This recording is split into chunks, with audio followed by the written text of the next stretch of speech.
നമസ്കാരം, ന്യൂസ് നൈറ്റിലേക്ക് സ്വാഗതം. കശാപ്പ് നിയന്ത്രണം സംബന്ധിച്ച ചർച്ചയ്ക്ക് മുഖ്യമന്ത്രി വിളിച്ച യോഗത്തിൽ എത്ര മുഖ്യമന്ത്രിമാർ പങ്കെടുക്കുമെന്ന് കാത്തിരുന്നു കാണാമെന്ന് രമേശ് ചെന്നിത്തല. ത്രിപുര മുഖ്യമന്ത്രി മാത്രമാകും പങ്കെടുക്കാൻ വരികയെന്നും രമേശ് ചെന്നിത്തല പരിഹസിച്ചു. അതേസമയം കണ്ണൂരിൽ പരസ്യമായി മാടിനെ അറുത്ത സംഭവത്തിൽ യൂത്ത് കോൺഗ്രസുകാരെ പോലീസ് അറസ്റ്റ് ചെയ്തു. യൂത്ത് കോൺഗ്രസ് കണ്ണൂർ പാർലമെന്റ് മണ്ഡലം മുൻ പ്രസിഡന്റ് റിജുൽ മാക്കുറ്റി അടക്കം 8 പേരെയാണ് പോലീസ് അറസ്റ്റ് ചെയ്തത്. അന്യായമായി സംഘം ചേരൽ, വളർത്തുമൃഗങ്ങളോടുള്ള ക്രൂരത തടയൽ നിയമം, പരസ്യ കശാപ്പ് നിരോധന നിയമം എന്നീ വകുപ്പുകളാണ് പ്രതികൾക്കെതിരെ ചുമത്തിയിരിക്കുന്നത്. യൂത്ത് കോൺഗ്രസ് കണ്ണൂർ പാർലമെന്റ് മണ്ഡലം മുൻ പ്രസിഡന്റ് റിജുൽ മാക്കുറ്റിയാണ് കേസിൽ ഒന്നാം പ്രതി. മറ്റു പ്രതികളെല്ലാവരും യൂത്ത് കോൺഗ്രസ് കണ്ണൂർ ജില്ലാ ഭാരവാഹികളാണ്. കണ്ണൂർ സെന്റ് മൈക്കിൾ സ്കൂൾ പരിസരത്ത് വെച്ചാണ് കണ്ണൂർ സിറ്റി പോലീസ് പ്രതികളെ കസ്റ്റഡിയിലെടുത്തത്. തുടർന്ന് സ്റ്റേഷനിലെത്തിച്ച് പ്രതികളുടെ അറസ്റ്റ് രേഖപ്പെടുത്തി. കഴിഞ്ഞ മാസം 26-ാം തീയതിയാണ് കാലിച്ചന്തകളിൽ കശാപ്പിനായി കാലികളെ വിൽക്കുന്നത് തടഞ്ഞ കേന്ദ്ര സർക്കാർ വിജ്ഞാപനത്തിനെതിരെ യൂത്ത് കോൺഗ്രസ് കണ്ണൂർ പാർലമെന്റ് മണ്ഡലം കമ്മിറ്റിയുടെ നേതൃത്വത്തിൽ പരസ്യ കശാപ്പ് നടത്തി പ്രതിഷേധിച്ചത്. ഇതിനെതിരെ യുവമോർച്ച നൽകിയ പരാതിയുടെ അടിസ്ഥാനത്തിലാണ് പോലീസ് കേസെടുത്തത്. പരസ്യ കശാപ്പ് വിവാദമായതിനെ തുടർന്ന് റിജുൽ മാക്കുറ്റിയെ പാർട്ടിയിൽ നിന്നും കോൺഗ്രസ് നേതൃത്വം സസ്പെൻഡ് ചെയ്തിരുന്നു. സംഭവം വലിയ വിവാദമാണ് ദേശീയ തലത്തിൽ സൃഷ്ടിച്ചത്. റിപ്പോർട്ടർ, കണ്ണൂർ. ഈ വിഷയത്തിൽ നിയമമന്ത്രി A K Balan, P S Sreedharan Pillai BJP ദേശീയ എക്സിക്യൂട്ടീവ് അംഗം, doctor Sebastian Paul, advocate Muhammad Shah എന്നിവരാണ് നമ്മോടൊപ്പം വിവിധ സ്റ്റുഡിയോകളിൽ. ആദ്യം Sri A K Balan, government ഇക്കാര്യത്തിൽ എന്താണ് ചെയ്യാൻ പോകുന്നത് എന്നത് സംബന്ധിച്ച് ഇതിനകം വ്യക്തത വരുത്തിയിട്ടുണ്ടോ? ഞാൻ ആദ്യം പറഞ്ഞു കേട്ടില്ല. ഉദ്ദേശിക്കുന്നത് നമ്മളെ PC ആക്ട് ആണോ? അതെ, ബീഫ്. ബീഫ് അല്ല, അതിനെ സംബന്ധിച്ച് ഒരു നിയമനിർമ്മാണത്തിന്റെ ആവശ്യകത ഉണ്ടെന്ന് എനിക്ക് തോന്നുന്നില്ല. ഗവൺമെന്റ് അതിനെ സംബന്ധിച്ച് ഒരു തീരുമാനം എടുത്തിട്ടില്ല. കാരണം ഇത് നിയമപരമായി ഇതില് ഒരു പ്രശ്നവുമില്ല എൻ്റെ അഭിപ്രായത്തിൽ. പക്ഷേ ഇതിനെ പോലീസിന് ഉപയോഗിക്കാൻ പറ്റും. കേരളം പോലുള്ള സംസ്ഥാനങ്ങളിൽ ഇതിൽ ഒരു അപകടവും വരാൻ പോകുന്നില്ല. ഒന്നാമത് മനസ്സിലാക്കേണ്ടത് ഈ ആകെ 10 രൂപ മുതൽ 50 രൂപ വരെ, പരമാവധി 500 രൂപ വരെ ഇതിന്റെ ഈ പെനാൽറ്റി തന്നെ ഉള്ളൂ. ആദ്യം മനസ്സിലാക്കേണ്ടത് എന്തോ ഒരു മലമറിഞ്ഞു പോകുന്നതെന്നുള്ളൊരു ധാരണ എൻ്റെ അകത്തൊന്നും. ഒന്നിടപെട്ടാൽ എന്തുകൊണ്ടാണ് നിയമനിർമ്മാണം ആവശ്യമില്ല എന്ന് നിയമമന്ത്രി എന്നുള്ള നിലയിൽ താങ്കൾ കരുതാൻ കാരണം? നിയമനിർമ്മാണം ആവശ്യമില്ല എന്ന് പറഞ്ഞാൽ ഇതിലിപ്പോ ആദ്യം നമ്മൾ മനസ്സിലാക്കേണ്ടത് ഇന്ത്യ രാജ്യത്ത് ഗോവധം എന്നുള്ളത്, ആദ്യത്തെ ഞാൻ ഗോവധ പറയുന്നത്, അത് ഡയറക്റ്റീവ് പ്രിൻസിപ്പിൾസ് ഓഫ് സ്റ്റേറ്റ് പോളിസിയിൽ, നിർദ്ദേശക തത്വങ്ങളിൽ ബന്ധപ്പെട്ട സംസ്ഥാനങ്ങൾക്ക് ആവശ്യമുണ്ടെങ്കിൽ ഗോവധ നിരോധനവുമായി ബന്ധപ്പെട്ടുകൊണ്ട് നിയമം ഉണ്ടാക്കാം. ഇവിടെ കേന്ദ്രം അങ്ങനെ ഒരു നിയമം ഉണ്ടാക്കിയിട്ടില്ല. ഞാൻ ഗോവധാണ് ആദ്യം പറയുന്നത്. അങ്ങനെ ഒരു നിയമം ഇതുവരെ ഉണ്ടാക്കിയിട്ടില്ല. അപ്പൊ അതുകൊണ്ട് എല്ലാ സംസ്ഥാനങ്ങളിലും ബാധകമാകുന്ന രൂപത്തിൽ ഗോവധം പോലും നടപ്പിലാക്കാൻ പറ്റില്ല. എന്നാൽ ഇവിടെ ക്രൂവാലിറ്റി എന്ന് പറയുന്ന ഒരു ഭാഗമുണ്ട്. അതായത് മൃഗങ്ങളോടുള്ള ക്രൂവാലിറ്റി ഒഴിവാക്കുന്നതിന് വേണ്ടി ഒരു നിയമം 1960 കൊണ്ടുവന്നതാണ്. ആ 60 കൊണ്ടുവന്നിട്ടുള്ള ആക്ടിന് പരിപൂർണമായും എതിരായിട്ടുള്ളതാണ് ഇപ്പോൾ ഉള്ള ചട്ടം. ആ ചട്ടം നിൽക്കുകയില്ല. ഒരാൾ കോടതിയിൽ കൃത്യമായിട്ട് പോയി കഴിഞ്ഞാൽ ആ ചട്ടം നിൽക്കുക. അതായത് നിയമനിർമ്മാണം ഉദ്ദേശിക്കുന്നില്ല, പക്ഷെ സംസ്ഥാന സർക്കാർ കോടതിയിൽ പോകും. അല്ല, ഇതുമായി ബന്ധപ്പെട്ടുകൊണ്ട് ഒരു ക്ലാരിഫിക്കേഷൻ കിട്ടേണ്ടത് ആവശ്യമാണ്. ആരെങ്കിലും കോടതിയിൽ പോയി കഴിഞ്ഞാൽ, അല്ലെങ്കിൽ ഗവൺമെന്റ് പോയാലും ഇതിൽ പ്രശ്നമില്ല. ഗവൺമെന്റ് ഇപ്പൊ പോകണോ വേണ്ടിയോ എന്നുള്ളത് തീരുമാനിച്ചില്ല. ആരെങ്കിലും കഴിഞ്ഞ ദിവസം പോയിരുന്നു. ഇതിനകം തന്നെ ഹൈക്കോടതിയിൽ എന്നുള്ളത് കൊണ്ട് തന്നെ ഈ ചട്ടത്തിന് നിലനിൽപ്പുണ്ടാകില്ല. ഇതിനകം തന്നെ ഹൈക്കോടതിയിൽ ഒരു റിട്ട് വന്നിരുന്നു. ആ റിട്ട് വന്ന സമയത്ത് ഗവൺമെന്റിന്റെ വാദം പറയാൻ അഡ്വക്കേറ്റ് ജനറൽ തയ്യാറായില്ല എന്ന വിമർശനമുണ്ട്. നിയമം നിർമ്മിക്കുന്നില്ല എന്ന് താങ്കൾ പറഞ്ഞു. ഇക്കാര്യത്തിൽ ആരെങ്കിലും കോടതിയിൽ പോയാൽ അവരെ സഹായിച്ചു കൊടുക്കാനുള്ള ബാധ്യത സംസ്ഥാന സർക്കാരിനുണ്ടായിരുന്നില്ലേ? അല്ല, അതിന് അഡ്വക്കേറ്റ് ജനറൽ എന്താ നിലപാടെടുത്തെന്നുള്ള എനിക്കറിയില്ല. ഞാനിപ്പോ താങ്കൾ പറയുമ്പോഴാണ് മനസ്സിലാകുന്നത്. ഇതില് യഥാർത്ഥത്തിൽ ഇപ്പോ ഹൈക്കോടതി അഡ്വക്കേറ്റ് ജനറൽ, ഞാൻ മനസ്സിലാക്കിയെടുത്തോളം അഡ്വക്കേറ്റ് ജനറൽ മദ്രാസ് ഹൈക്കോടതിയുടെ ഇക്കാര്യത്തിലുള്ള വിധി ഹൈക്കോടതിക്ക് കൈമാറുക, ഡിവിഷൻ ബെഞ്ചിന് കൈമാറുക മാത്രമാണ് ചെയ്തിട്ടുള്ളത്. അതിനപ്പുറത്തേക്ക് ഇതിൻ്റെ സാധ്യതകൾ എന്തൊക്കെയാണ്, ഇതിൻ്റെ അപകടങ്ങൾ എന്തൊക്കെയാണ് എന്ന് വിശകലനം ചെയ്ത് ഹൈക്കോടതിയെ ബോധ്യപ്പെടുത്തിയിട്ടില്ല. അല്ല, ഇവിടെ എന്താണ് AG എടുത്തിട്ടുള്ളത് എനിക്കറിയില്ല. ഞാൻ അങ്ങനെ എന്തെങ്കിലും നിർദ്ദേശം സർക്കാരിന്റെ ഭാഗത്ത് നിന്ന് അഡ്വക്കേറ്റ് ജനറലിനോ സർക്കാർ അഭിഭാഷകർക്കോ നൽകിയിട്ടുണ്ടോ? അല്ല, ഇവിടുന്ന് നമ്മൾ ഗവൺമെന്റ് നൽകേണ്ടതില്ല. സ്വാഭാവികമായിട്ടും കോടതിയിൽ വന്നു കഴിഞ്ഞാൽ ഏജിയാണ് തീരുമാനിക്കുക. ഒന്നാമത് ഇതിൽ ഞാൻ വലിയൊരു സീരിയസ് ആയിട്ട് ഞാൻ ഈ കേസ് കാണുന്നില്ല. അത് ആദ്യം തന്നെ ഞാൻ പറഞ്ഞതാണ്. കാരണം ഇത് അബ്സേർഡ് ആയിട്ടുള്ള ഒരു നോട്ടിഫിക്കേഷനാണ്. ഇത് നിയമത്തിന് വിരുദ്ധമാണ്. ഈ ചട്ടം നിൽക്കില്ല. പിന്നെ നമ്മൾ അതിൻ്റെ അകത്ത് അത്ര വേറാകേണ്ടതില്ല. ഇനിയിപ്പോ ഈ ചട്ടം തന്നെയാണ് വരുന്നത് വിചാരിക്കുക. ചട്ടം തന്നെ വന്നു കഴിഞ്ഞാൽ അതങ്ങ് വയലേഷൻ നടത്തി കഴിഞ്ഞാൽ എന്താ ഉണ്ടാകാൻ പോകുന്നത്? ആകെ പെനാൽറ്റി എന്ന് പറയുന്നത് നിങ്ങളുടെ 3 തരത്തിലുള്ള പെനാൽറ്റികൾ. ഒരു പെനാൽറ്റി ആകെ ഉള്ളത് 25 രൂപ മുതൽ 50 രൂപ വരെയാണ്. ഒരു പെനാൽറ്റി ഉള്ളത് 200 രൂപയാണ്. മറ്റൊരു പെനാൽറ്റി ഉള്ളത് 500 രൂപയും 3 മാസവുമാണ്. എന്താ ഇതിൻ്റെ അകത്ത് ഇപ്പം വരാൻ പോകുന്നത് എന്ന് എനിക്ക് മനസ്സിലാകുന്നില്ല. ഇതെന്തോ വധോദ്യം, ഇത് വയലേഷൻ നടത്തി കഴിഞ്ഞാൽ ഒരു കോഗ്നൈസബിൾ ഒഫൻസ് ആയിട്ട് പോലും ഇത് നിൽക്കില്ല. ഇത് നോൺ ബെയിലബിൾ ഒഫൻസ് ആയിട്ട് പോലും ഇത് നിൽക്കില്ല. പക്ഷേ മന്ത്രി ആ നിലയിൽ മാത്രം ഇതിനെ കണ്ടാൽ മതിയോ? ഒരുപാട് ആശങ്കകൾ രാജ്യത്തിന്റെ വ്യത്യസ്ത ഭാഗങ്ങളിൽ നിന്നും. അത് കറക്റ്റാണ്. ആ പറഞ്ഞതിനോട് ഞാൻ പരിപൂർണമായിട്ട് യോജിക്കുന്നു. കാരണം ഇത് എക്സിക്യൂട്ടീവ്, പ്രത്യേകിച്ച് RSSന്റെയും BJPയുടെയും നിയന്ത്രണത്തിലുള്ള സംസ്ഥാനങ്ങളിൽ ഇത് വല്ലാതെ രൂപത്തിൽ മിസ്യൂസ് ചെയ്യും.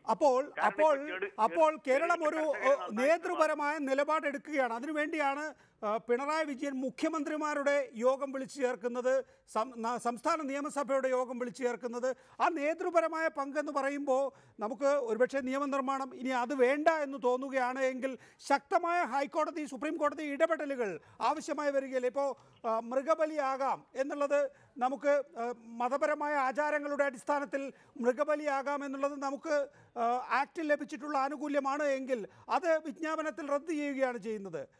അതുപോലെ തന്നെ മാർക്കറ്റിൻ്റെ ഡെഫിനീഷൻ സംബന്ധിച്ച് മദ്രാസ് ഹൈക്കോടതിയിൽ ആശങ്കകൾ ഉയർന്നു വന്നിട്ടുണ്ട്. അത് സ്വീകരിക്കുകയും ചെയ്തിട്ടുണ്ട്. ഇവിടെ ആക്ടിൻ്റെ പരിധി വിട്ട് റൂൾസ് സൃഷ്ടിക്കുന്നത് നിരോധനം എന്ന പ്രതീതി സൃഷ്ടിക്കാനും അവിടെ ഗുണ്ടായിസം കൊണ്ടുവരാനും, അങ്ങനെ ഗുണ്ടായിസം കൊണ്ടുവന്ന് യഥാർത്ഥത്തിൽ ഗോവധം നടപ്പാക്കാനുമല്ലേ? അവിടെയാണ് നേതൃപരമായ പങ്കിന് മുഖ്യമന്ത്രി ശ്രമിക്കുന്നത്. അതിന് നമ്മൾ കുറെ കൂടി കരുതലോടുകൂടിയുള്ള ഇടപെടൽ നമുക്ക് ആവശ്യമായി വരികയല്ലേ? ഇത് കറക്റ്റാണ്. നിങ്ങളിപ്പോൾ പറഞ്ഞിട്ടുള്ളത് ഒരു കറക്റ്റായിട്ടുള്ള വേർഷനാണ്. കാരണം ഇത് ശക്തമായിട്ട് പോലീസ് എക്സിക്യൂട്ടീവിന് ഇടപെടാനും അതോടൊപ്പം തന്നെ RSS സംഘപരിവാർ ശക്തികൾക്ക് ഇടപെടാനുമുള്ള ഒരു വഴിയൊരുക്കും എന്ന കാര്യത്തിൽ യാതൊരു സംശയമില്ല. നമ്പർ 1. നമ്പർ 2, നിയമത്തിന്റെ മുമ്പിലുള്ളതാണ് ഞാൻ ഈ പറയുന്നത്. നിയമത്തിന്റെ മുമ്പിൽ ഇത് അബ്സേർഡാണ്. നിയമത്തിന്റെ മുമ്പിൽ നിൽക്കുന്നതല്ല. ഇതുമായിട്ട് ബന്ധപ്പെട്ടുകൊണ്ട് ഒരാശങ്കയും നിയമപരമായിട്ട് ഉണ്ടാകാനും പോകുന്നില്ല. അതേസമയത്ത് ഇതിന്റെ തണലിൽ എക്സിക്യൂട്ടീവ് അധികാരികൾ, പ്രത്യേകിച്ച് സംഘപരിവാറിന്റെ നേതൃത്വത്തിൽ ഇത് മിസ്യൂസ് ചെയ്യും.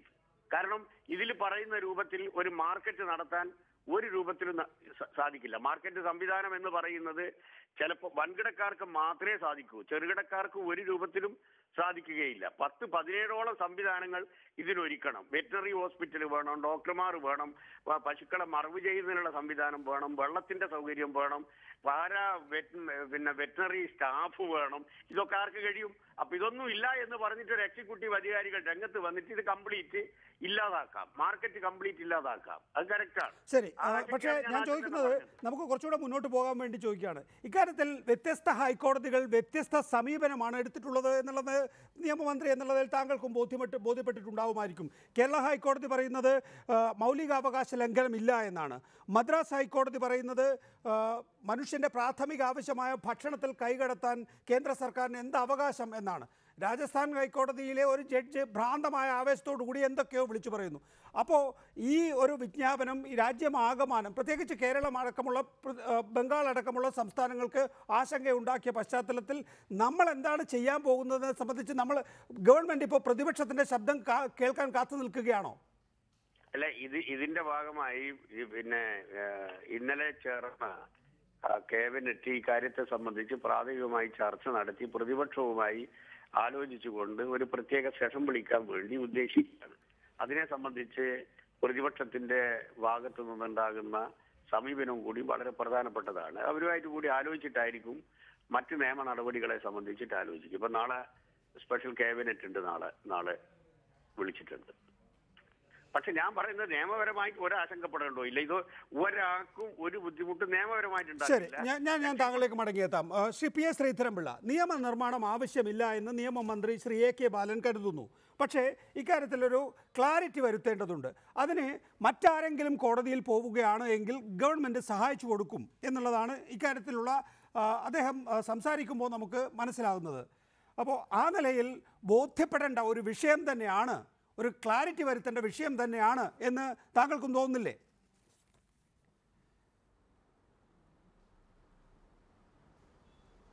ബഹുമാനപ്പെട്ട മന്ത്രി പറഞ്ഞത് നമ്മുടെ എല്ലാം കണ്ണ് തുറപ്പിക്കേണ്ടതാണ്. നിയമപരമായി ഇതിൽ ഒരു കാര്യത്തിലും നിയമപരമായി ഒന്നും ചെയ്യാൻ സാധിക്കില്ല, ആശങ്കപ്പെടേണ്ടതില്ല. പക്ഷേ രാഷ്ട്രീയ സംവിധാനത്തിൽ ആശങ്കയുണ്ട് എന്നാണ് അദ്ദേഹം പറഞ്ഞിട്ടുള്ളത്. ആ രാഷ്ട്രീയ തലത്തിൽ ആശങ്കയുണ്ടെന്ന് പറയുമ്പം എന്തേ കേരളത്തിൽ ഇത്രയും ഈ ചാനലുകളും എല്ലാം ചേർന്നുകൊണ്ട് ഇതിനെ ജീവൻ മരണ പ്രശ്നമായി ഇത്ര ദിവസമായിട്ടിട്ട് ചെയ്യുന്നു? ഇതാണോ ജനങ്ങൾക്ക് അപബോധം നൽകേണ്ട മാധ്യമധർമ്മം, രാഷ്ട്രീയ പാർട്ടികളുടെ ധർമ്മം? സംഘപരിവാറുകാർ ഇതെല്ലാം മിസ്യൂസ് ചെയ്തേക്കാം, ഇതാണ് ആശങ്ക.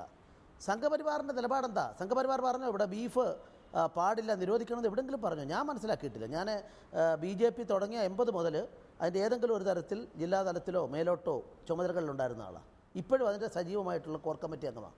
ഞാൻ പറഞ്ഞത് എവിടെയാണ് ഇതുള്ളത്? ഈ ആടിനെ പട്ടിയാക്കുന്ന ഏർപ്പാട് ദൗർഭാഗ്യകരമാണ്. കേരളത്തിൽ മലയാളികൾക്ക് ഇടയിൽ ദൗർഭാഗ്യകരമാണ്. ഒരു നിയമത്തെ സംബന്ധിച്ചിടത്തോളം 14 ഒരു നിയമം വന്നു. ഇതിൻ്റെ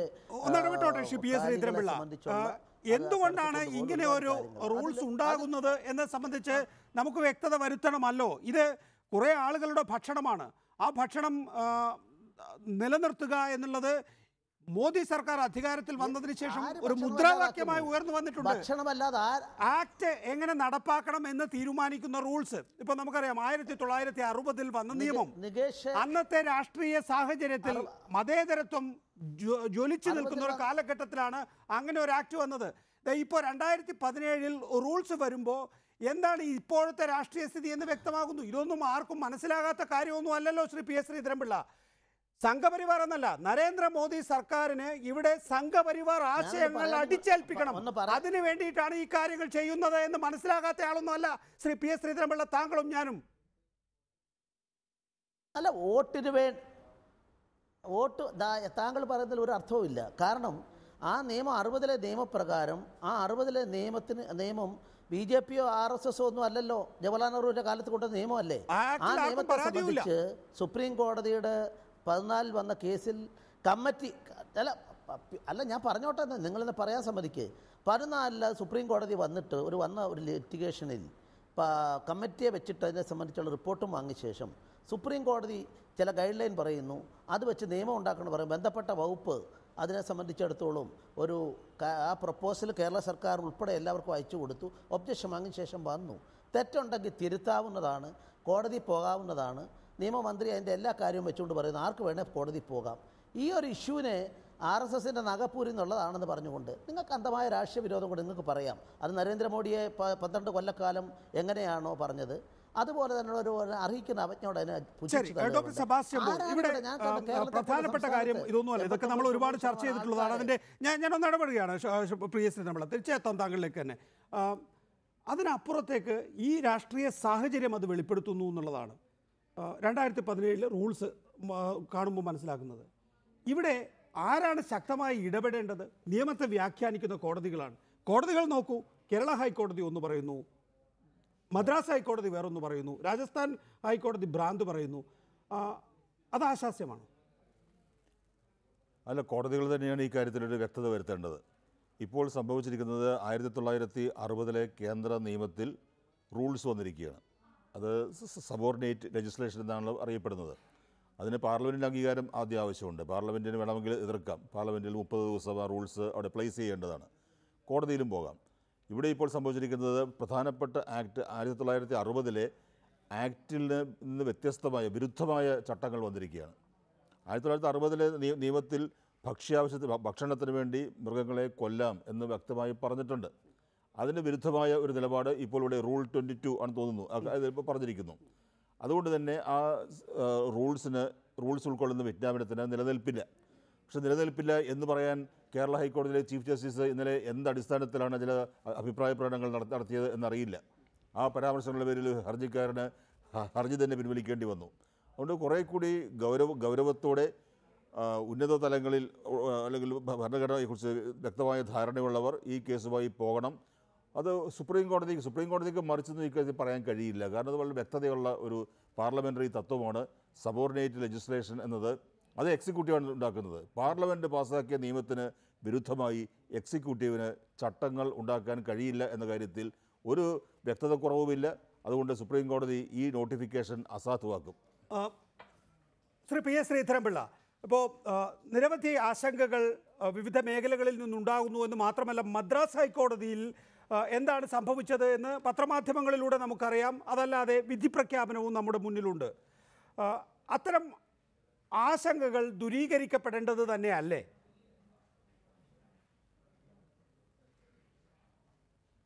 അല്ല, ഈ ആശങ്കകളെ പറ്റി പറയാൻ പോലും താങ്കൾ സമ്മതിക്കുന്നില്ലല്ലോ. കാരണം ഇത് കേരളം മുഴുവൻ തലകീഴ് മറിച്ചുകൊണ്ടുള്ള പ്രചരണം നടന്നു. ആ പ്രചരണത്തിൻ്റെ കുന്തമന ഞങ്ങൾക്കെതിരായിട്ട് വരുമ്പം എനിക്കൊന്ന് പറയാൻ, അതിനെപ്പറ്റി പറയാൻ പോലും താങ്കൾ അനുവദിക്കുന്നില്ല. അപ്പം മുൻവിധികളാൽ നയിക്കപ്പെടുകയാണ് ഈ ചർച്ച. കാരണം ഇവിടെ ഇതിനെ സംബന്ധിച്ചിടത്തോളം നമ്മൾ മനസ്സിലാക്കേണ്ട ഒരു കാര്യം, എന്താ കേന്ദ്ര സർക്കാർ തെറ്റിതിൽ സുപ്രീം കോടതി ഇത് നിർമ്മിക്കാൻ വിജ്ഞാപനം പുറപ്പെടുവിക്കാനായിട്ട് പറഞ്ഞതിൻ്റെ അടിസ്ഥാനത്തിൽ ഇത് ചെയ്യുകയും കേരളം ഉൾപ്പെടെ എല്ലാ സംസ്ഥാന സർക്കാരുകൾക്കും അതിന് ഡ്രാഫ്റ്റ് അയച്ചു കൊടുക്കുകയും ഒബ്ജക്ഷൻ കോൾ ഫോറുകയും ചെയ്തിട്ടും ഒരാൾ പോലും അതിന്മേൽ പ്രതികരിച്ചില്ല. അപ്പോൾ സ്വാഭാവികമായിട്ടും പല സംസ്ഥാനങ്ങളിൽ നേരത്തെ മന്ത്രി പറഞ്ഞതുപോലെ ഇത് ഇതല്ല ഗോവധം അല്ലെങ്കിൽ ആ കാര്യങ്ങൾ പിന്നെ സ്റ്റേറ്റ് സബ്ജക്റ്റാണ്. കേന്ദ്ര സർക്കാർ പറയുന്ന ആരുടെയും ഭക്ഷണ കാര്യത്തിൽ അവരുടെ അവകാശത്തെ ഹനിക്കാൻ ആഗ്രഹിക്കുന്നില്ല. ഇന്നലെയും വ്യക്തമായിട്ട് പറഞ്ഞിട്ടുണ്ട്.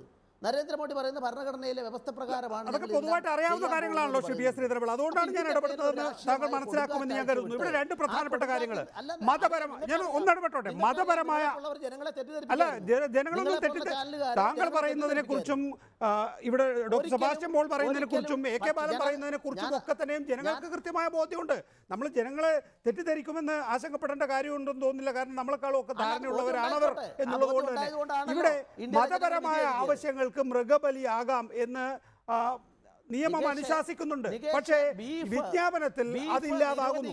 ഇവിടെ വിജ്ഞാപനത്തിലെ ഏറ്റവും പ്രധാനപ്പെട്ട കാര്യം, മദ്രാസ് ഹൈക്കോടതി ആശങ്കയോടുകൂടി കണ്ട കാര്യം, മാർക്കറ്റ് പ്ലേസ് എന്ന് പറയുന്നത് എവിടെയും ആകാം. അപ്പോൾ ഒരു വിധത്തിലും കശാപ്പിനായി ഈ പറയുന്ന കന്നുകാലികളെ വിൽക്കാൻ കർഷകർക്ക് സാധിക്കാത്ത അവസ്ഥ സംജാതമാകുമെന്ന് കോടതികൾ കാണുന്നതിനെ കുറിച്ചാണ് ഞാൻ ചോദിച്ചത്.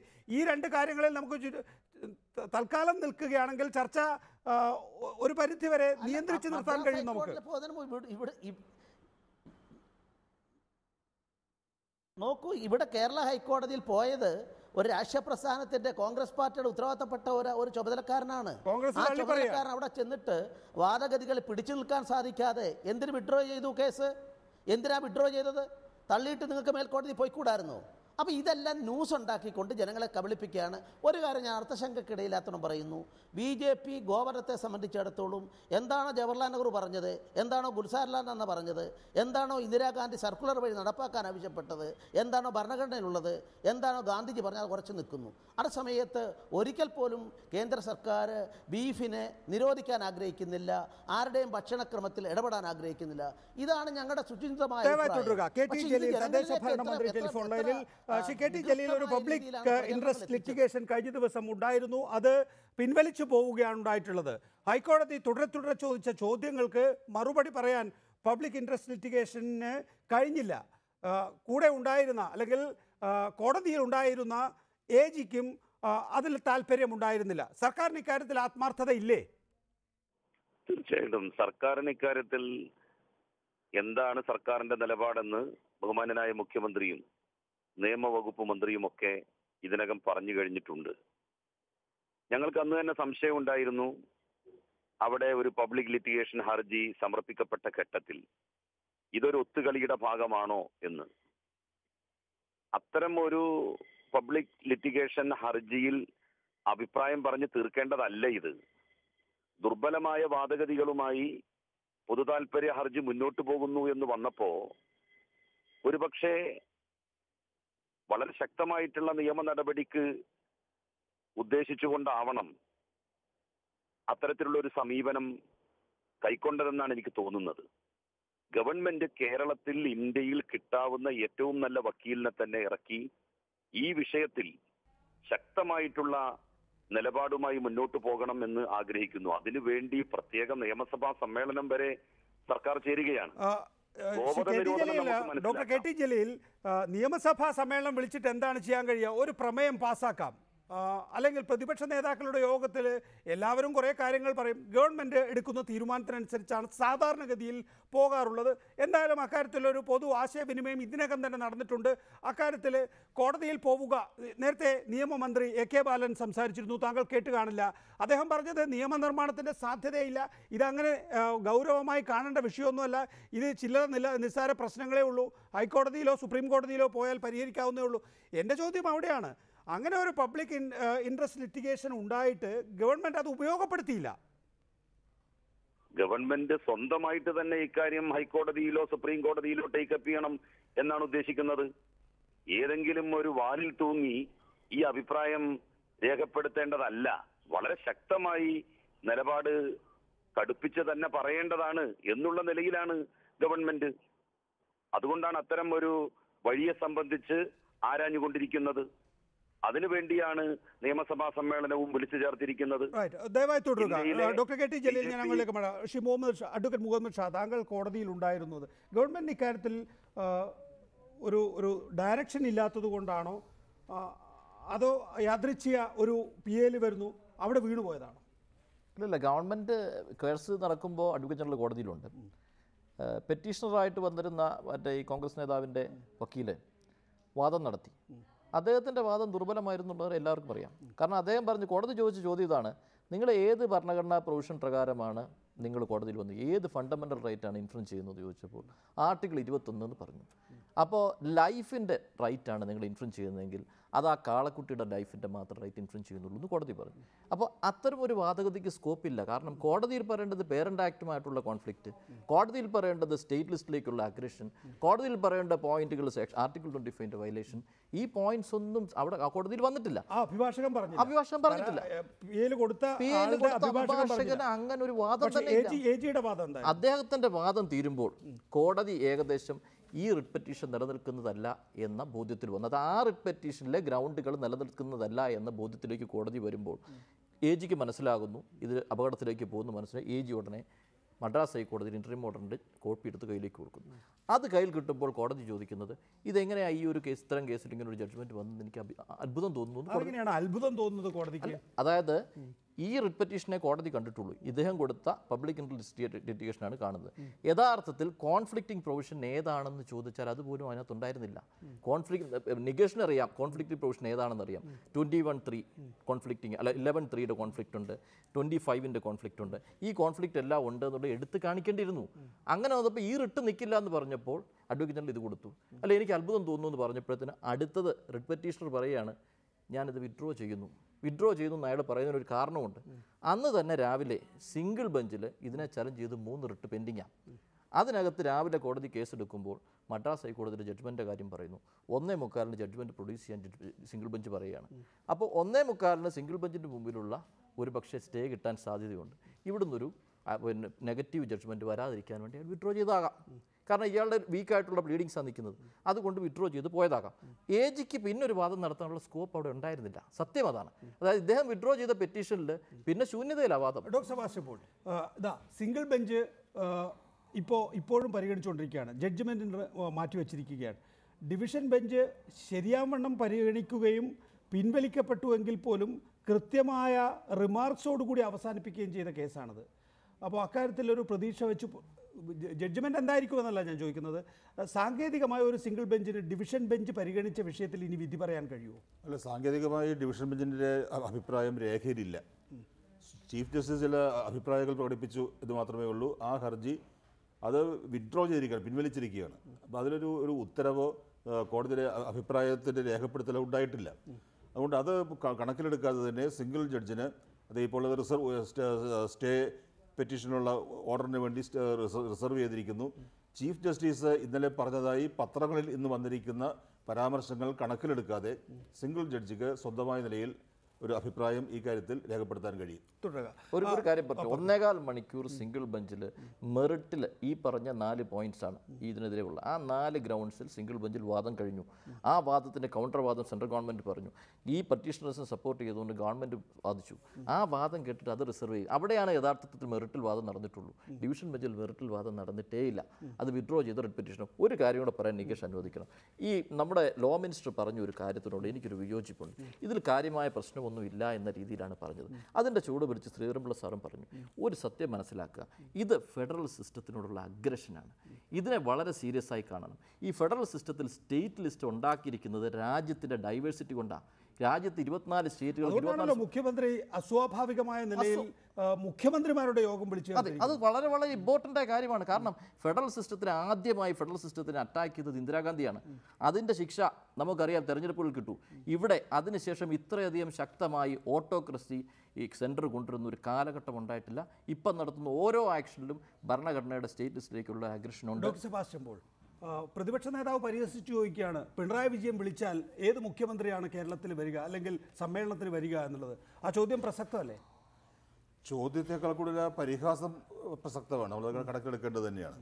പക്ഷേ അതങ്ങനെ പരിഹസിച്ചതുകൊണ്ട് ഞാനൊരു കാര്യം പറഞ്ഞുകൊള്ളട്ടെ. ഈ വിഷയത്തിൽ ഈ സംസ്ഥാനങ്ങളിലൊക്കെ ഗോവധ നിരോധനത്തിന് നിയമം ഉണ്ടാക്കിയിട്ടുള്ളത് BJP അല്ല. എല്ലാം കോൺഗ്രസ് പാർട്ടി ഭരിക്കുന്ന കാലത്താണ് അവിടെയൊക്കെ നിയമം വന്നിട്ടുള്ളത്. ഈ വിഷയം ഇപ്പോൾ വന്നു. ഈ വിഷയത്തെ ഇത്ര വലിയ, നമ്മളിപ്പോൾ ചർച്ചയിലേക്ക് വന്നില്ലേ, ഇത്ര വലിയ സെറ്റ് ബാക്ക് ഉണ്ടാക്കിയ 2 കാര്യങ്ങൾ അത് കോൺഗ്രസിൻ്റെ സംഭാവനയാണ്. കണ്ണൂരിൽ കാളക്കുട്ടിയെ അറക്കുന്നു, ഇവിടെ ഇപ്പോൾ ഹർജി ഫയൽ ചെയ്യുന്നു, അത് പിൻവലിക്കുന്നു. നമ്മൾ ഇത്ര നേരം ചർച്ച ചെയ്തത് ആ വിഷയമായിരുന്നല്ലോ. അപ്പോൾ അങ്ങനെയുള്ള പാർട്ടി, ആ കോൺഗ്രസ് പാർട്ടി ദേശീയ തലത്തിൽ രാഹുൽ ഗാന്ധിയോ അല്ലെങ്കിൽ അവരുടെ ഒരു ഉന്നത നേതാവോ ഈ വിഷയത്തിൽ ഒരു അഭിപ്രായം പറഞ്ഞിട്ടുണ്ടോ ഇതുവരെ? കോൺഗ്രസിന് അഭിപ്രായം ഇല്ല. കോൺഗ്രസ് ഈ കാര്യത്തിൽ മൗനം പാലിക്കുകയാണ്. എതിർക്കുന്നവരെ, പ്രതിഷേധിക്കുന്നവരെ അവരോട് വിയോജിപ്പാണ് പാർട്ടി പ്രകടിപ്പിക്കുന്നത്. കണ്ണൂരിലെ നേതാവിനെ സസ്പെൻഡ് ചെയ്തിരിക്കുന്നു, പബ്ലിക് ഇൻട്രസ്റ്റ് ലിറ്റിഗേഷൻ കൊടുത്ത അത് തള്ളിപ്പറയുന്നു. അങ്ങനെയുള്ള പാർട്ടിയുടെ നേതാവൻ രമേശ് ചെന്നിത്തല, അദ്ദേഹം പിണറായി വിജയനെ പരിഹസിക്കുന്നതിൽ അത്ഭുതമില്ല. ആ പരിഹാസം നിൽക്കട്ടെ, ആരും വന്നില്ല എന്നിരിക്കട്ടെ, അവസാനം പിണറായി വിജയൻ തനിച്ചാകുന്നിരിക്കട്ടെ, അപ്പോഴും പിണറായി വിജയൻ കേരള മുഖ്യമന്ത്രി എന്ന നിലയിൽ ഈ വിഷയത്തിൽ ചെയ്യേണ്ട കാര്യങ്ങൾ ചെയ്തിരിക്കും. ഇക്കാര്യത്തിൽ ഡോക്ടർ KT ജലീൽ, മന്ത്രിസഭ ഒരേ ദിശയിലല്ലേ പോകുന്നത്? മുഖ്യമന്ത്രിക്ക് കൃത്യമായിട്ടുള്ള ദിശാബോധമുണ്ട് എന്നുള്ളതാണ് അദ്ദേഹം മുഖ്യമന്ത്രിമാരുടെ യോഗം വിളിക്കുന്നതിലൂടെ, സർവകക്ഷി യോഗം വിളിക്കുന്നതിലൂടെ, നിയമസഭ യോഗം വിളിക്കുന്നതിലൂടെ ഒക്കെ തന്നെ നമുക്ക് മനസ്സിലാകുന്നത്. നിയമമന്ത്രി അല്പം മുമ്പ് പറയുന്നത് നിയമനിർമ്മാണമൊന്നും കാര്യമില്ല, ഇതൊന്നും വലിയ വിഷയമൊന്നുമല്ല, ഞങ്ങൾ ആരെങ്കിലും കൊടുക്കുകയാണെങ്കിൽ ഇംപ്ലീഡ് ചെയ്യും എന്നൊക്കെയാണ്. അപ്പോൾ ആ നിലയിൽ മന്ത്രിസഭയിലേക്ക് ഇക്കാര്യത്തിൽ നേരത്തെ അഡ്വക്കേറ്റ് മുഹമ്മദ് ഷാ ചൂണ്ടിക്കാണിച്ചതുപോലെ ഇത് ഫെഡറലിസത്തിനെതിരായ അറ്റാക്കാണ്. അത് കൃത്യമായി ചെറുക്കണം എന്നുള്ളത് കൊണ്ടാണ്, അത് എവിടെയാണോ തുടങ്ങുന്നത് അവിടെ വെച്ച് തന്നെ അതിനെ പ്രതിരോധിക്കണം എന്നുള്ളത് കൊണ്ടാണ് പിണറായി വിജയൻ ആദ്യം പ്രധാനമന്ത്രിക്ക് കത്തയക്കുന്നത്, പിന്നീട് മുഖ്യമന്ത്രിമാർക്ക് കത്തയക്കുന്നത്, പിന്നീട് മുഖ്യമന്ത്രിമാരുടെ യോഗം വിളിക്കുന്നത്. പക്ഷേ മന്ത്രിസഭ അക്കാര്യത്തിൽ ഒറ്റക്കെട്ടല്ല. ഫെഡറൽ സംവിധാനത്തിനെതിരെയുള്ള കടന്നുകയറ്റം തന്നെയാണിത്. ഈ വകുപ്പുമായി ബന്ധപ്പെടുന്ന കാര്യം സ്റ്റേറ്റിന്റെ സബ്ജക്റ്റാണ്, കൺകറന്റ് സബ്ജക്റ്റ് ആണെന്ന് സമ്മതിച്ചാൽ തന്നെ അക്കാര്യത്തെക്കുറിച്ച് സംസ്ഥാനങ്ങളുടെ അഭിപ്രായം ആരായേണ്ടതുണ്ട്. ഇത് നമ്മുടെ ഫെഡറൽ സെറ്റപ്പിനെതിരായിട്ടുള്ള കടന്നുകയറ്റമാണ്. ഇതൊരു തുടക്കം മാത്രമാണ്, ഒരു സാമ്പിൾ വെടിക്കെട്ടായിട്ടാണ് കേന്ദ്ര സർക്കാർ ഒരുപക്ഷെ ഇതിനെ കാണുന്നുണ്ടാവുക. സ്റ്റേറ്റുകളുടെ പ്രതികരണം എന്താണ്? ഇനി പല സ്റ്റേറ്റ് സബ്ജക്റ്റുകളിലേക്കും അവർക്ക് കടന്നു കയറാനുള്ള ഒരു ഏണിപ്പടിയായി അവർ നമ്മളുടെ മൗനം എടുത്താൽ അതിൽ അവരെ തെറ്റു പറയാൻ കഴിയില്ല. അതുകൊണ്ടാണ് ഇക്കാര്യത്തിൽ വളരെ ശക്തമായ പ്രതികരണം രാജ്യവ്യാപകമായിട്ടുണ്ടാകണം. BJP ഇതര മുഖ്യമന്ത്രിമാർ ഇക്കാര്യത്തിൽ അവരുടെ നിലപാട് വ്യക്തമാക്കണം എന്ന് നമ്മുടെ മുഖ്യമന്ത്രി പറയുന്നത്. ബംഗാൾ മുഖ്യമന്ത്രി മമതാ ബാനർജി ഇക്കാര്യത്തിൽ അവരുടെ നിലപാട് ശക്തമായിട്ട് തന്നെ പ്രകടിപ്പിച്ചു കഴിഞ്ഞു. കർണാടക മുഖ്യമന്ത്രി കോൺഗ്രസിന്റെ മുഖ്യമന്ത്രിയാണ്. അദ്ദേഹവും പിണറായി വിജയനോട് അനുകൂലമായിട്ടുള്ള പ്രതികരണമാണ് നടത്തിയത്. നേരത്തെ സെബാസ്റ്റ്യൻ പോൾ പറഞ്ഞ കാര്യം വളരെ പ്രസക്തമാണ്. അദ്ദേഹം 19 സംസ്ഥാനങ്ങളിൽ ഗോവധ നിരോധനം ഏർപ്പെടുത്തിയത് കോൺഗ്രസിന്റെ കാലത്താണ്. അവർക്ക് ഇക്കാര്യത്തിൽ മുമ്പും ആത്മാർത്ഥതയില്ല, ഇപ്പോഴും ആത്മാർത്ഥതയില്ല. ശരി, ഞാൻ താങ്കളേക്ക് ദയവായി ടെലിഫോൺ ലൈനിൽ തുടരുക. അഡ്വക്കേറ്റ് ശ്രീധരൻപിള്ള നേരത്തെ പറഞ്ഞതുപോലെ 60 ആക്ട് 2017 അതിൻ്റെ റൂൾസ് വരുന്നു. അപ്പോൾ അക്കാര്യത്തിൽ നേരത്തെ ഡോക്ടർ സെബാസ്റ്റ്യൻ പോൾ ചൂണ്ടിക്കാണിച്ചു, നിയമത്തെ വ്യാഖ്യാനിക്കാൻ കഴിയുക കോടതിക്കാണ്. കോടതി അക്കാര്യത്തിൽ ഒരു കൃത്യമായ വ്യാഖ്യാനം നൽകുമെന്നായിരുന്നു നമ്മുടെയൊക്കെ ആഗ്രഹം. പക്ഷേ 3 കോടതികൾ 3 തരത്തിൽ.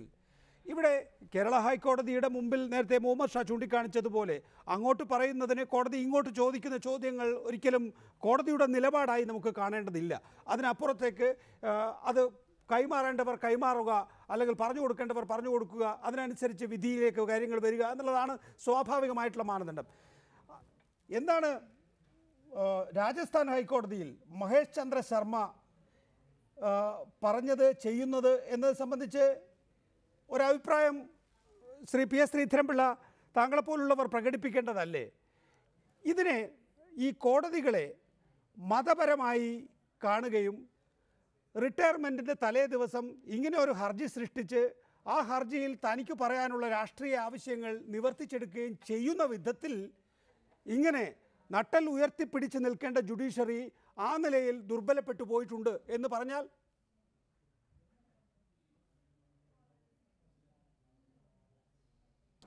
നികേഷ്, അതിന് മുമ്പ് എനിക്ക് ചില കാര്യം പറയാനുണ്ട്. നിങ്ങളത് കഴിഞ്ഞിട്ട് ഞാൻ ഇതിലേക്ക് വരാം. 1960 ആക്ട് കേരളത്തിൽ എപ്പോഴെങ്കിലും നടപ്പാക്കിയിട്ടുണ്ടോ? ഒരു ലോറിയിൽ, ട്രക്കറിൽ 5 ഉരുക്കളെ കൂടുതൽ കൊണ്ടുപോകാൻ പാടില്ല.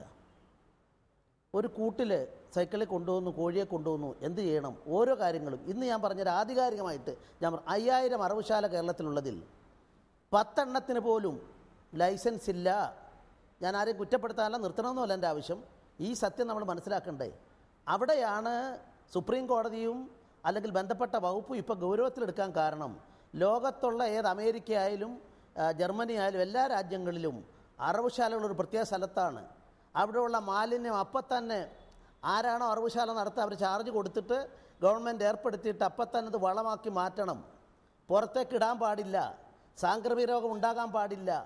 ഇതെല്ലാം അപകടകര തരത്തിൽ പോയി എന്നുള്ളത് RSSകാരെ കണ്ടുപിടിച്ചതോ BJPക്കാർ കണ്ടുപിടിച്ചതോ നരേന്ദ്രമോദിയൊന്നുമല്ല.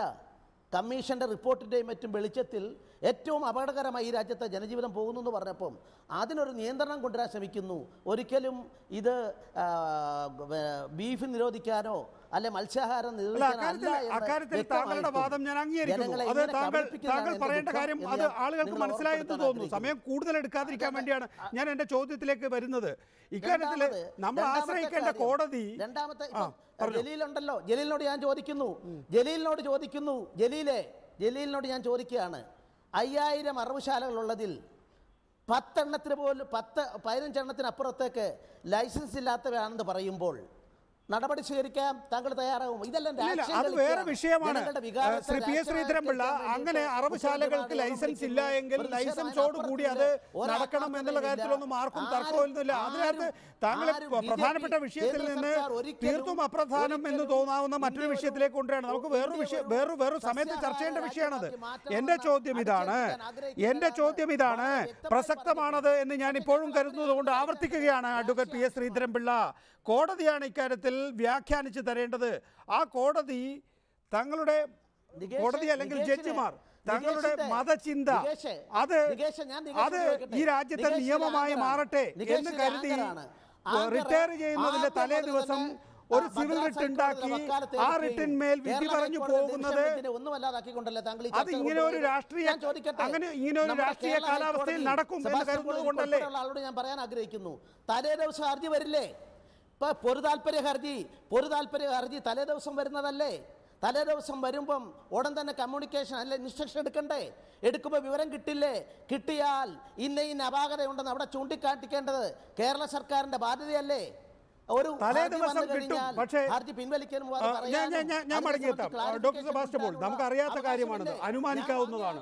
ഒരു സിവിൽ റിട്ട് അദ്ദേഹം 100-200 പേജുള്ള വിധി പ്രഖ്യാപനത്തിൽ പറയുകയാണ്. എന്തൊക്കെയാണ് പറയുന്നത്? ഞാനൊരു ശിവഭക്തനാണ്, എനിക്ക് എൻ്റെ ആത്മാവിൽ നിന്നുള്ള ഉൾവിളിയാണ്, പശുവിനെ ദേശീയ മൃഗമാക്കണം, മയിൽ ഇണചേരാറില്ല, ശ്രീകൃഷ്ണൻ മയിൽപ്പീലി അണിയുന്നത് മയിൽ നിത്യബ്രഹ്മചാരി ആയതുകൊണ്ടാണ്. ഈ ജഡ്ജിക്ക് ചെമ്പരത്തിപ്പൂ വെച്ചു കൊടുക്കുക എന്നുള്ളതല്ലാതെ വേറെ എന്താണ് ചെയ്യാൻ കഴിയുക? അതൊക്കെ വിശേഷിപ്പിക്കുന്നതിനോ വിമർശിക്കുന്നതിനോ വാസ്തവത്തിൽ വാക്കുകൾ പോരാതെ വരും. ഇപ്പോൾ ജസ്റ്റിസ് കർണൻ്റെ കാര്യത്തിൽ വന്നിരിക്കുന്നു. ഇപ്പോൾ ഇങ്ങനെ രാജസ്ഥാനിൽ മറ്റൊരു ജഡ്ജി, ഇനിയും എത്രയോ ജഡ്ജിമാർ ഈ രീതിയിൽ ഉണ്ടാകണം നമ്മുടെ ഹൈക്കോടതികളിൽ. അവിടെയാണ് ഞാൻ നമ്മുടെ ചർച്ചാ വിഷയം അതല്ലെങ്കിൽ പോലും നമ്മുടെ ഈ കൊളീജിയം ഇത്തരക്കാരെ എങ്ങനെ കണ്ടുപിടിക്കുന്നു ജഡ്ജിമാരായിട്ട്. അവരവിടെ ഇരുന്ന് ഈ വിഷയം മാത്രമല്ലല്ലോ, ശർമ്മ പോയ പോക്കിൽ കുറേ കാര്യങ്ങൾ പറഞ്ഞു. ശർമ്മ അവിടെ ഇരുന്ന കാലത്ത് എന്തായിരിക്കും പറഞ്ഞിട്ടുള്ളത്, എന്തായിരിക്കും ചെയ്തിട്ടുള്ളത്, വലിയ ആശങ്ക തോന്നുന്നുണ്ട്. ഇപ്പോൾ ഈ നമ്മൾ ചർച്ച ചെയ്യുന്ന വിജ്ഞാപനത്തിൻ്റെ നിയമവിരുദ്ധമായ സ്വഭാവം അല്ലെങ്കിൽ മറ്റു കാര്യങ്ങളൊക്കെ നോക്കുമ്പോൾ അതിനേക്കാൾ വലിയ അപകടമല്ല ഇത്തരം ജഡ്ജിമാരുടെ മുന്നിലേക്കാണല്ലോ നമ്മൾ ഈ ആക്ഷേപമായി ചെല്ലുന്നത്. ഇപ്പോൾ അപ്പുറത്തേക്ക് ഞാൻ നേരത്തെ പറഞ്ഞത് ഒരു അനുമാനമാണ് എങ്കിൽ തന്നെ ഇങ്ങനെ ഒരു റിട്ടുണ്ടാക്കി ആത്മാവിൻ്റെ നിലവിളി കേൾപ്പിക്കാൻ വേണ്ടി ബോധപൂർവം സൃഷ്ടിച്ചൊരു പ്ലോട്ടാണോ എന്ന് സംശയിക്കുന്ന വിധത്തിലാണ് പിന്നീട് അദ്ദേഹം പറഞ്ഞ ഈ മയിൽപീലിയും ഒക്കെ തന്നെയും. അതും കഴിഞ്ഞാൽ ഈ ഒരു അന്ധവിശ്വാസ പ്രചരണം അത് ഈ രാഷ്ട്രീയ കാലാവസ്ഥയുടെ സൃഷ്ടിയാണോ? ജഡ്ജിക്ക് പോലും വേണമെങ്കിൽ തങ്ങളുടെ രാഷ്ട്രീയം ഈ നിലയിൽ പറഞ്ഞു വെച്ചാൽ അത് പിന്നീട് ഹൈക്കോടതി പറഞ്ഞ ഇന്ത്യൻ മുഴുവൻ നിയമമാകുന്ന വിധത്തിൽ അത് നടപ്പാകുമല്ലോ. അല്ല, ഈ കാര്യത്തിൽ ഇപ്പോൾ ജസ്റ്റിസ് ശർമ്മ പറഞ്ഞ കാര്യങ്ങൾക്ക് അങ്ങനെ ഒരു പ്രസിഡന്റിൻ്റെ സ്വഭാവമൊന്നും ഉണ്ടാവില്ല. അദ്ദേഹം ഒരു വിധി പറയുന്നു, അദ്ദേഹം കേട്ട കേസ് പോലും അത് വളരെ പ്രസക്തമല്ലേ. നിരവധി ഗോക്കൾ ഈ ഗോ പരിപാലന ആലയങ്ങളിൽ അത് ഭക്ഷണം കിട്ടാതെ മരുന്ന് കിട്ടാതെ ചത്തുപോയിരിക്കുന്നു. അതാണല്ലോ ഈ ഗോ സ്നേഹികളുടെ ഒരു നിലപാട്, അവരുടെ പ്രവൃത്തി. അത് സംബന്ധമായ ഒരു കേസ് കേൾക്കുമ്പോഴാണ് ഇത്തരത്തിലുള്ള അഭിപ്രായ പ്രകടനങ്ങൾ. അത് ഒബിറ്റർ ഡിക്റ്റ പോലും അല്ലാത്ത കാര്യങ്ങൾ നമുക്ക് തള്ളിക്കളയാം. പക്ഷേ എങ്കിൽ പോലും ഒരു ഹൈക്കോടതി ജഡ്ജി ആ പദവി ഒഴിയുന്നതിന് മുമ്പ് ഇത്തരം കാര്യങ്ങൾ പറയുമ്പോൾ നമുക്ക് നമ്മുടെ ജുഡീഷ്യറിയുടെ നിലപാടിനെക്കുറിച്ച്, മനോഭാവത്തെക്കുറിച്ച് വലിയ ആശങ്ക തോന്നുന്നുണ്ട്. എനിക്ക് തോന്നുന്നു അഭിഭാഷകനായ ശ്രീധരൻപിള്ളയ്ക്ക് പോലും ജസ്റ്റിസ് ശർമ്മയുടെ ഈ വികൃതമായ നിലപാടുകളെ, അഭിപ്രായ പ്രകടനങ്ങളെ ന്യായീകരിക്കാൻ കഴിയില്ല. ശ്രീ പി എസ് ശ്രീധരൻപിള്ള, അക്കാര്യത്തിൽ താങ്കൾ നേരിട്ട് അഭിപ്രായം പറയാതെ ഒഴിഞ്ഞു മാറുകയാണ് ചെയ്യുന്നത്. ഇങ്ങനെയുള്ള ഭ്രാന്തുകൾ ജുഡീഷ്യറിയുടെ ഭാഗത്ത് നിന്നുണ്ടാകുമ്പോൾ നമ്മളെങ്ങനെ ജുഡീഷ്യറി എന്ന മഹത്തായ ആ ഭരണഘടനാ തൂണിനെ നമ്മൾ വിശ്വാസത്തിലെടുക്കും?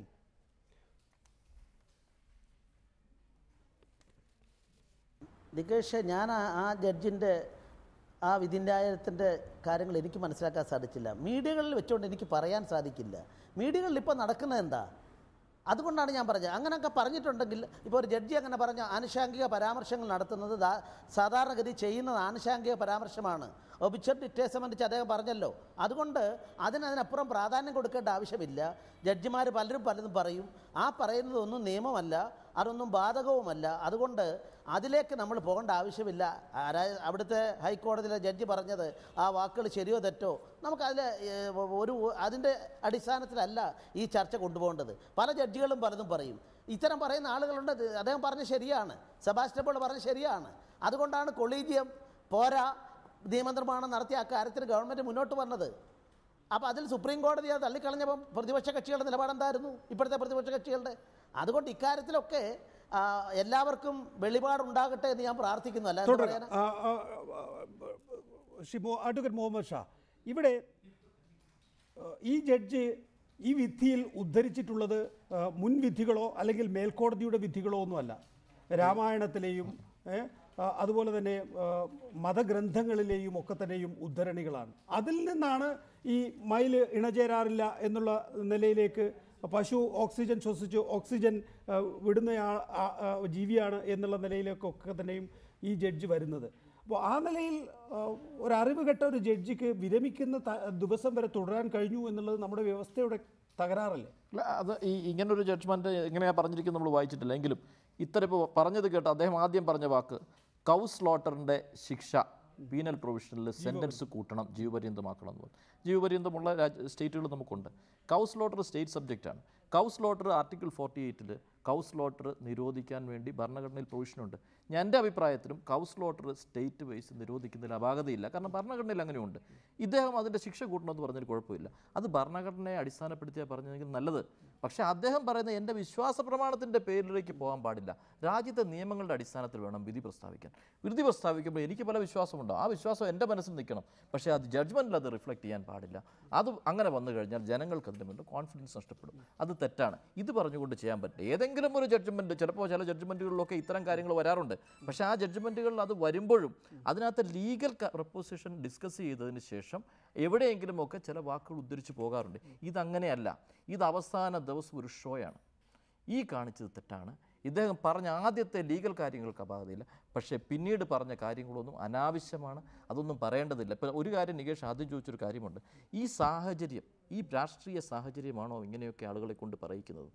ഈ രാഷ്ട്രീയ സാഹചര്യം നമ്മളൊരു കാര്യം പറഞ്ഞു, 1948 കോൺസ്റ്റിറ്റ്യൂവൻ്റ് അസംബ്ലി ഭരണഘടന ഉണ്ടാക്കുമ്പോൾ ഇവിടെ ഈ ഫെഡറൽ സിസ്റ്റത്തിൽ പലയിടത്തും ഡൈവേഴ്സിഫൈഡ് ആയിട്ടുള്ള സ്റ്റേറ്റുകളെ ഒന്നിച്ചു കൂട്ടി നിർത്തിയിട്ട് ആരുടെയും റൈറ്റ്സിനെ ഇൻഫ്ലുവൻസ് ചെയ്യാത്ത നിയമങ്ങൾ ഉണ്ടാക്കിക്കൊണ്ടിരുന്നു. ആ നിയമം അതേപോലെ നിലനിർത്തുന്നതിനുള്ള ഉത്തരവാദിത്വം നമ്മൾ ഓരോരുത്തർക്കുമുണ്ട്. നമ്മൾ സാഹചര്യങ്ങൾക്കനുസരിച്ചിട്ട് ആ നിയമങ്ങൾ ഒരു ഡൈല്യൂഷൻ വരുത്തുന്നു കണ്ടാൽ അതിനെ നമ്മൾ തടയണം. ഞാൻ ലോ മിനിസ്റ്റർ ആദ്യം പറഞ്ഞു, ഞാൻ വീണ്ടും ആവർത്തിക്കുകയാണ്, ഇതിനെയൊന്നും ലൈറ്റായിട്ട് കാണരുത്.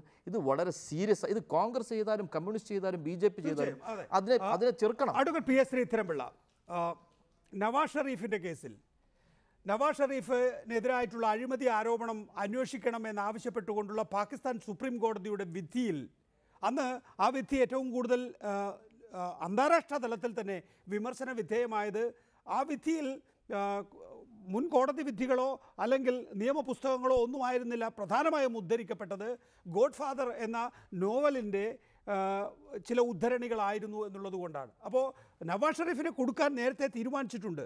അപ്പോൾ അതിനനുസരിച്ച് വിധി ഉണ്ടാക്കാൻ വേണ്ടി കഥാപുസ്തകങ്ങളിൽ നിന്നുള്ള ഉദ്ധരണികൾ ചേർക്കേണ്ട ഒരു അവസ്ഥ പാകിസ്ഥാൻ സുപ്രീം കോടതിക്ക് ഉണ്ടായി എന്നാണ് അതിനെതിരെ ഉയർന്നിട്ടുള്ള വിമർശനം. ഇവിടെയോ ഞാൻ ശിവഭക്തനാണ്, എൻ്റെ ആത്മാവിൻ്റെ നിലവിളിയാണ് എന്നൊക്കെ പറഞ്ഞിട്ടാണ് 100-200 പേജുള്ള വിധി പ്രസ്താവം ഉണ്ടാക്കുന്നത്. ശ്രീധരൻപിള്ള എന്നുള്ളത് BJP നേതാവെന്ന് മാറ്റുക. ഒരു നല്ല പൊതുപ്രവർത്തകൻ എന്നുള്ള നിലയിൽ ഇങ്ങനെ മതത്തെ രാഷ്ട്രീയത്തിൽ എന്തായാലും അത് കലർന്നു കഴിഞ്ഞിരിക്കുന്നു. ജുഡീഷ്യറിയിൽ കൂടി അത് കൊണ്ടുചെന്നെത്തിക്കുമ്പോൾ ഉണ്ടാകുന്ന അപകടം അത് ആത്മഹത്യാപരമല്ലേ?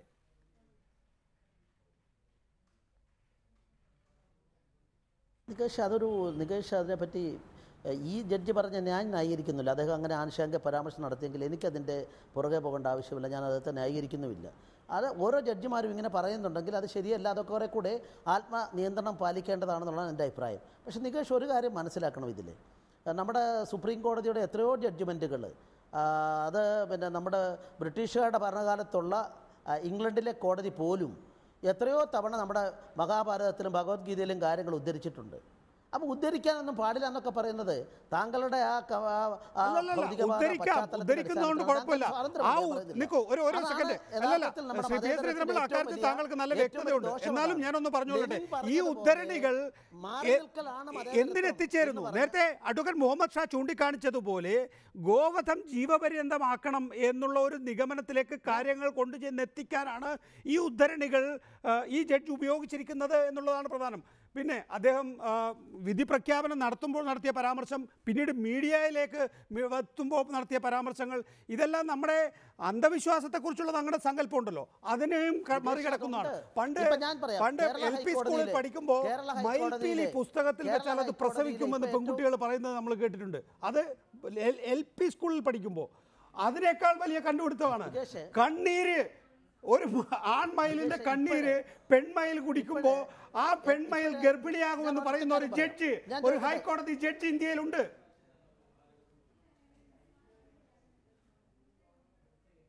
നോക്കൂ, ഇവിടെ നികേഷ്, കേരള ഹൈക്കോടതിയിലെ ഒരു ജഡ്ജി ഇപ്പോൾ റിട്ടയർ സുപ്രീം കോടതി നല്ല അഭിഭാഷകനാണ്, ക്രിമിനൽ അഭിഭാഷകനാണ്.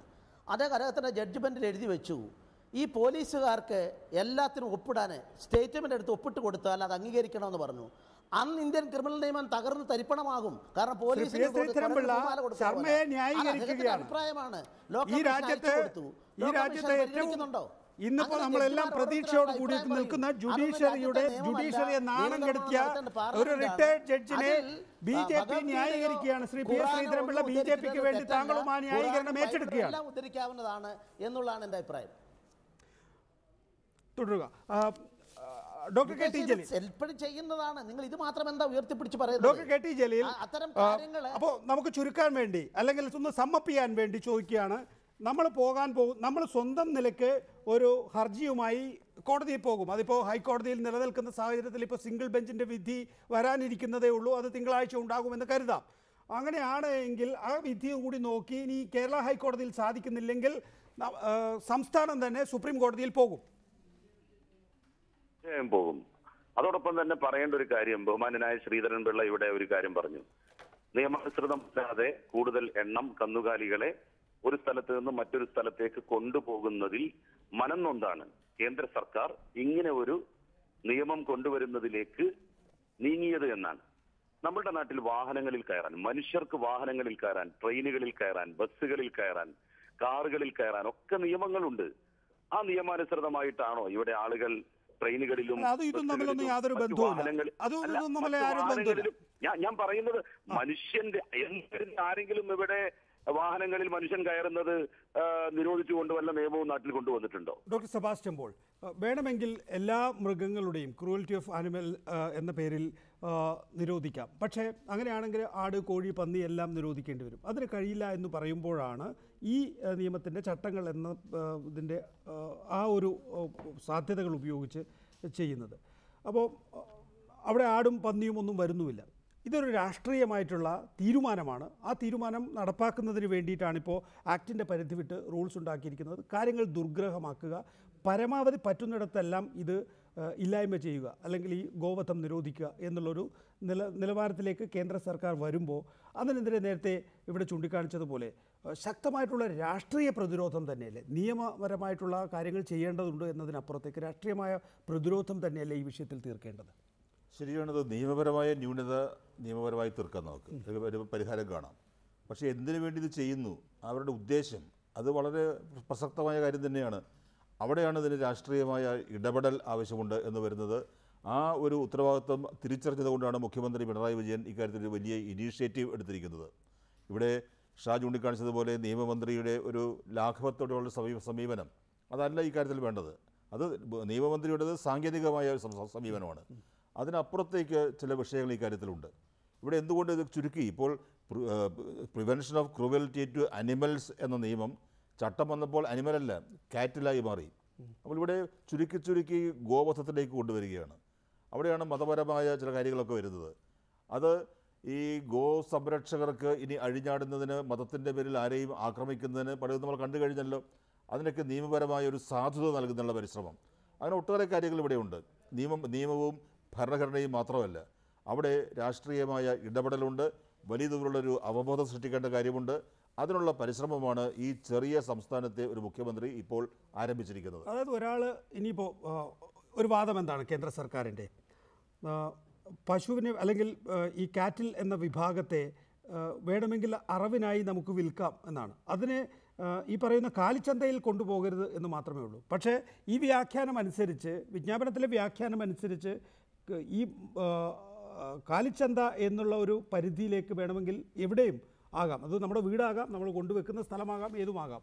അപ്പോൾ വേണമെങ്കിൽ ഈ പറയുന്ന വിൽപ്പന ഏത് ഘട്ടത്തിലും ഒരു വലിയ സംഘർഷമാക്കാവുന്ന വിധത്തിലുള്ള ശേഷി മരുന്ന് ഇതിനകത്തുണ്ട്. ഇതിനകത്ത് ഏറ്റവും വലിയ അപാകത എന്താണെന്ന് ചോദിച്ചാൽ, ഏറ്റവും വലിയ അനോമലി എന്താണെന്ന് ചോദിച്ചാൽ, ആനിമൽ മാർക്കറ്റ് ഡിഫൈൻ ചെയ്തതിനകത്ത് പറഞ്ഞിരിക്കുന്നു മാർക്കറ്റ്, വിൽക്കാൻ കൊണ്ടുവരുന്ന മാർക്കറ്റ്, പിന്നെ അതിനോട് അനുബന്ധിച്ച ലൈറേജ് എന്ന് പറഞ്ഞാൽ മാർക്കറ്റിന് തൊട്ട് മുമ്പ് കൊണ്ടുവെക്കുന്ന സ്ഥലമാണ്. സ്ലോട്ടർ ഹൗസിനോടനുബന്ധിച്ച ലൈറേജും മാർക്കറ്റാണെന്ന് പറഞ്ഞു. കൗ പൗണ്ടും മാർക്കറ്റാണെന്ന് പറഞ്ഞു. അതായത് സ്ലോട്ടർ ഹൗസിൽ പോകാതെ സ്ലോട്ടർ ചെയ്യാൻ പറ്റില്ല. സ്ലോട്ടർ ഹൗസിൽ എത്തുന്നതിന് തൊട്ട് മുമ്പായിട്ട് 24 മണിക്കൂർ അതിനെ വെറ്റിനറി ഇൻസ്പെക്ഷനൊക്കെ നടത്താൻ പറ്റുന്ന സ്ഥലമാണ് ലൈറേജ് എന്ന് പറയുന്നത്. ഈ ലൈറേജിനെ മാർക്കറ്റായിട്ട് ഡിഫൈൻ ചെയ്തു.